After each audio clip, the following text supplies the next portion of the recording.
Hello বন্ধুগণ, welcome to care cricket news. কয়েকদিন ধরে কিন্তু আইপিএল নিয়ে কিছু আপডেট আসছিল না, ওই জন্য আইপিএল নিয়ে কিছু আপডেট দেওয়া হচ্ছিল না। ইন্ডিয়ান টিমে ওয়েস্ট ইন্ডিজের টিমে যে সিরিজটি চলছে টেস্ট ম্যাচ, ওই আপডেটগুলো দেওয়া হচ্ছিল রেগুলার। কিন্তু এখন কিছু আইপিএল এর রুমার্স ঘোরাফেরি করছে, সেই আপডেটগুলো কিন্তু তুলে ধরবো এই ভিডিওর মাধ্যমে। তো চলুন বন্ধুরা, ভিডিওটা শুরু করা যাক একটু টাইম ওয়েস্ট না করে।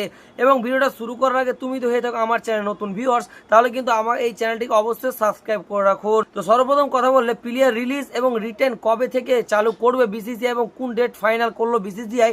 সর্বপ্রথম কলকাতা নাইট রাইডার্স কোন প্লেয়ারগুলো রিলিজ করতে চলেছে তা কিন্তু আমরা দেখে নিব। তো কলকাতা নাইট রাইডার্স ভেঙ্কটেশ আয়ার তো অবভিয়াসলি কিন্তু রিলিজ করবে।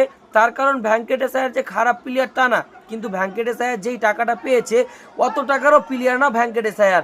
ওই জন্য কিন্তু ভেঙ্কটেশ আয়ারকে রিলিজ করবে ম্যানেজমেন্ট এবং মিনি অকশন থেকে কিন্তু আবারও তুলে নিবে ম্যানেজমেন্ট, আমার পার্সোনালি মনে হয়। এবং ভ্যাঙ্কি মামার সাথে তো একটা আলাদা কানেকশন রয়েছে ভেঙ্কটেশ আয়ার। আমরা 2025 মেগা অকশনে দেখেছিলাম তার পিছনে কীরকমভাবে লাফিয়েছিল এবং তাকে কনফার্মভাবে নিয়ে এসছে নিজের দলে, সাথে 24 কোটি টাকা দিয়ে হলেও নিয়ে এসছে ভেঙ্কটেশ আয়ারকে। তো এখান থেকেই বোঝা যায় যে ভেঙ্কটেশ আয়ার সাথে ভ্যাঙ্কি মামার কীরকম সম্পর্ক।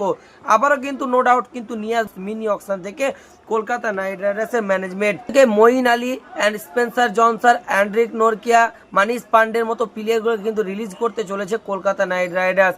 এবং যেই প্লেয়ারগুলো আমি নাম নিইনি সেইগুলোকে কনফার্মভাবে কিন্তু রিটার্ন করতে পারে কলকাতা নাইট রাইডার্সের ম্যানেজমেন্ট। এবং বিসিসিআই কোন ডেটটা অ্যানাউন্সমেন্ট করে দিল, তো এটা চলছে অক্টোবর বা নভেম্বর মাসে, কিন্তু 15 তারিখের মধ্যেই সব প্লেয়ারকে কিন্তু রিলিজ এবং রিটার্ন করে নিতে হবে প্রত্যেকটাই দলকে।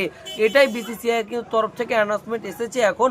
তবে তোমাদের কি মূল্যবান মতামত, কলকাতা নাইট রাইডার্স কোন কোন প্লেয়ারগুলোকে রিটার্ন করবে এবং কোন প্লেয়ারগুলো রিলিজ করবে তা কিন্তু তোমাদের মতামত অবশ্যই লিখে জানাবেন। তো দেখা হচ্ছে নতুন কোনো ভিডিওতে, ততক্ষণ পর্যন্ত তোমরা সব ভালো থেকো, ধন্যবাদ।